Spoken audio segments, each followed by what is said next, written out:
Welcome to Nithya's channel. இன்றைக்கி நம்ம பருப்பு இட்லி எப்படி செய்யலான்னு பார்க்கலாம். இது பருப்பு இட்லின்னு சொல்லலாம், டம்ளர் இட்லின்னு சொல்லலாம். இது ஒரு லாங் ப்ராசஸ் தான், ஆனால் அது ஹெல்த்தியானதும் டேஸ்டியானதும் கூட. வாங்க டம்ளர் இட்லி எப்படி செய்யலான்னு பார்க்கலாம். ஃபஸ்ட்டு ஒரு பாத்திரத்தில் இட்லி அரிசி ஒரு டம்ளர் போட்டுக்கலாம். அதுக்கப்புறம் பச்சரிசி 3/4 டம்ளர் போடலாம். அப்புறம் கடலைப்பருப்பு 1 டம்ளர் ஆட் பண்ணிக்கலாம். அப்புறம் தோரம்பருப்பு 3/4 டம்ளர், இதோட உளுத்தம்பருப்பும் 3/4 டம்ளர் ஆட் பண்ணிக்கலாம். இது எல்லாத்தையும் ஒரு 3 டைம்ஸ் நல்லா தண்ணி ஊற்றி கழுவிக்கணும். கழுவினதுக்கப்புறமா ஒரு 4 ஹவர்ஸ் நல்லா ஊற வச்சிடலாம். ஊற வச்சுட்டு மிக்சியில் போட்டு கொரன்னு அரைச்சி எடுத்துக்கலாம். அரிசி பருப்பு எல்லாம் ஒரு 4 to 5 ஹவர்ஸ் ஊற வச்சதுக்கப்புறமா மிக்சியில் போட்டு இந்த மாதிரி கொரன்னு அரைச்சி எடுத்து உப்பு பெருங்காயம் போட்டு கரைச்சி வச்சிடணும். கரைச்சி வச்சதுக்கப்புறமா 4 to 5 ஹவர்ஸ் கழித்து தாளிப்பு வைக்கணும்.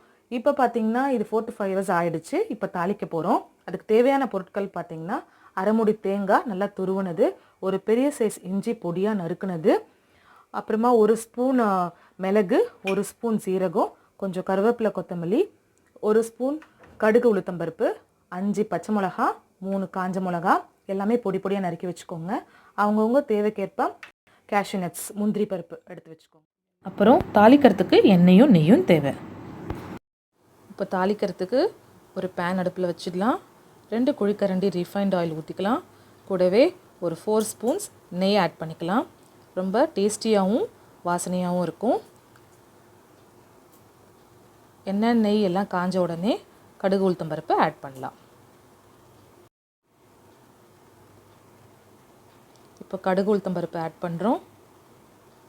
நல்லா பொரிஞ்ச உடனே பொடியாக கிள்ளி வச்ச காஞ்ச மிளகா ஆட் பண்ணுறோம். அதுக்கப்புறமா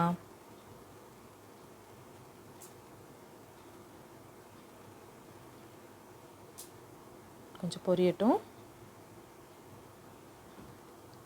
அதுக்கப்புறமா குண்டு மிளகு 1 ஸ்பூன் அதை ஆட் பண்ணுறோம். அடுத்தது சீரகம் 1 ஸ்பூன் ஆட் பண்ணுறோம்.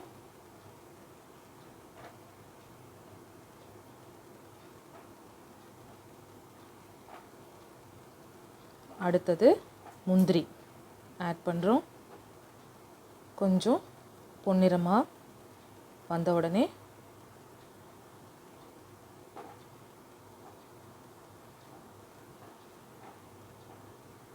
பொடியாக நறுக்கி வச்ச இஞ்சியும் ஆட் பண்ணுறோம்.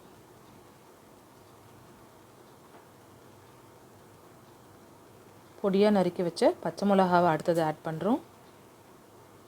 எல்லாத்தையும் நல்லா மிக்ஸ் பண்ணி விட்டுக்கலாம். ரொம்ப நேரம் வதங்கணுன்றது அவசியம் இல்லை. கொஞ்ச நேரம் கழித்து கருவேப்பிலை கொத்தமல்லியும் போட்டுடலாம். ஒரு வதக்கிட்டு அரைமுடி தேங்காவை நல்லா நம்ம துருவி வச்சுருக்கோம், அதையும் எடுத்து போடலாம்.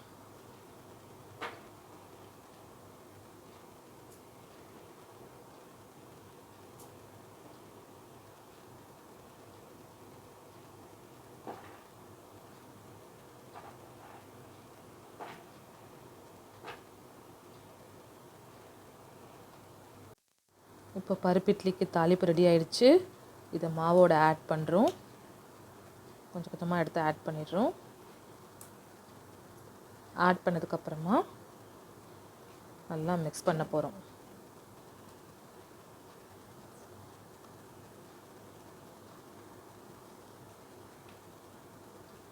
நல்லா மிக்ஸ் பண்ணிக்கோங்க.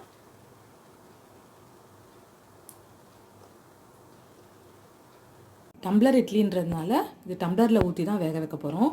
ஊற்றுறதுக்கு முன்னாடி நெய் தடவிட்டு அதுக்கப்புறமா ஊற்றணும். பாருங்க, நெய்யை நல்லா இப்போது டம்ளரில் க்ரீஸ் பண்ணிடுறோம். ஏன்னா ஒட்டாமல் வரணும்ல, அதுக்காக க்ரீஸ் பண்ணிவிட்டு இதை ஃபுல்லாக ஊற்றக்கூடாது. ஒரு 3/4 பங்கு ஊற்றினா போதும். ஏன்னா வெந்ததுக்கப்புறம் உப்பி வரும். ஸோ இந்த அளவுக்கு ஊற்றினா போதும். பாருங்கள், அடுத்ததும் ஊற்றி காட்டுறேன்.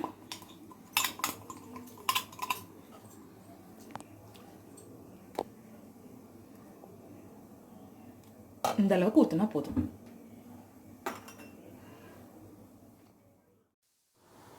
மாவை இப்போது டம்ளரில் ஊற்றி வச்சாச்சு. இது நார்மலாக நம்ம இட்லி செய்கிறது பார்த்திங்கன்னா 10 to 15 மினிட்ஸ் தான் வேகும். இது பருப்பு இட்லி வந்து 30 to 35 மினிட்ஸ் வேகணும். அதனால் அடிகனமான பாத்திரத்தை அடுப்பில் வச்சுருக்கேன். நீங்களும் அது மாதிரி அடிகனமான பாத்திரமாக வைங்க. இது ஒரு குக்கர் தான், குக்கர் வச்சுருக்கேன். ஆனால் குக்கர் வச்சிங்கன்னா மேலே வெயிட் போட தேவையில்லை, வெயிட் போடாமல் தான் வேக வைக்கணும். இதுக்கப்புறம் 1 by 1 இந்த டம்ளர்லாம் எடுத்து அடுக்க போகிறோம்.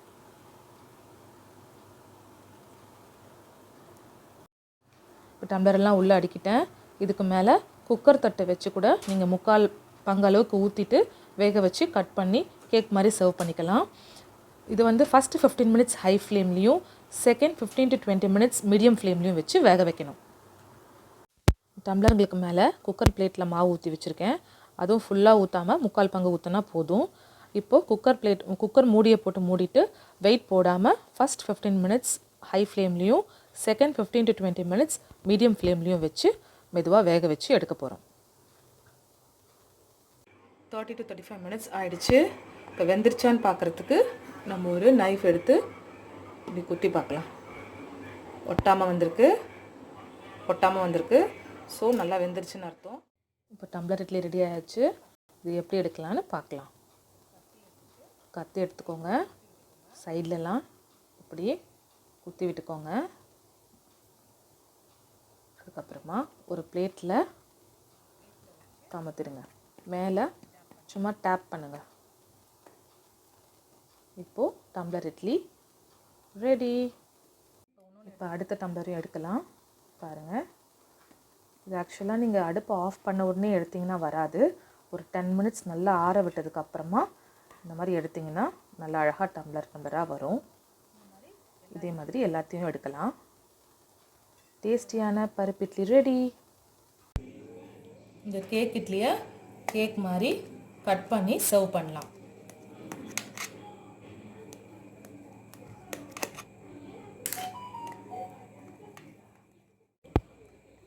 பாருங்கள், இவ்வளோ சாஃப்டாக ஸ்பாஞ்சியாக இருக்குது. டேஸ்ட்டும் சூப்பராக இருக்கும். டம்ளர் இட்லியும் அதே மாதிரி நான் காட்டுறேன். பாருங்கள், எவ்வளோ சாஃப்டாக இருக்குது, ஸ்பாஞ்சியாக இருக்குன்னு. இதை நீங்களும் உங்கள் வீட்டில் செஞ்சு பாருங்கள். எப்படி வந்திருக்குன்றதை கமெண்ட்ஸில் சொல்லுங்கள். உங்களுக்கு பிடிச்சிருந்தா லைக் பண்ணுங்கள், ஷேர் பண்ணுங்கள், சப்ஸ்கிரைப் பண்ணுங்கள். கூடவே இந்த பெல் ஐக்கானையும் கிளிக் பண்ணுங்கள்.